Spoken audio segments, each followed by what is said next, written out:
3 contestants signed a legally binding agreement to protect an empty cardboard box for 72 hours straight in a Costco parking lot. And every single one of them lost their minds by hour 9.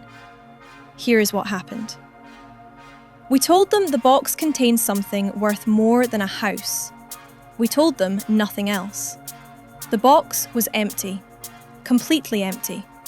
We knew that. They did not. Contestant 1, a retired math teacher named Phil, built a perimeter out of shopping carts within the first 20 minutes.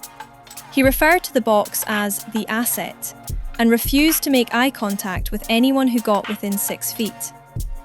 Contestant 2, a woman named Greta who sells vintage lamps online, started a rumour that the box held a deed to land in Portugal. She made this up entirely. By hour 4, strangers were offering her cash to peek inside. My sidekick Carl stood next to me the entire time, holding a clipboard and saying absolutely nothing except, once every hour, the phrase, "The box knows what you did." No context, no follow-up. It worked. People were shaken. By hour 12, Phil had recruited 4 strangers into a volunteer security detail.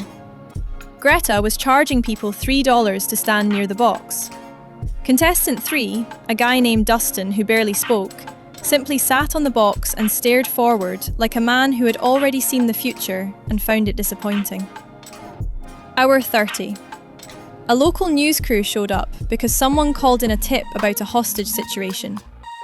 There was no hostage. There was a box. Phil cried during the interview. Hour 48. Greta had made over $200 in box proximity fees. Dustin had not moved. Carl looked at the camera and said, "The box knows what you did."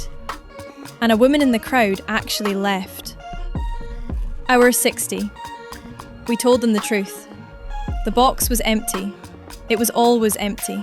Phil laughed for about 4 minutes straight and then asked if he could keep the shopping carts. Greta said she already knew and had pivoted to selling the experience. Dustin stood up, looked inside the box, nodded once and walked to his car without a word.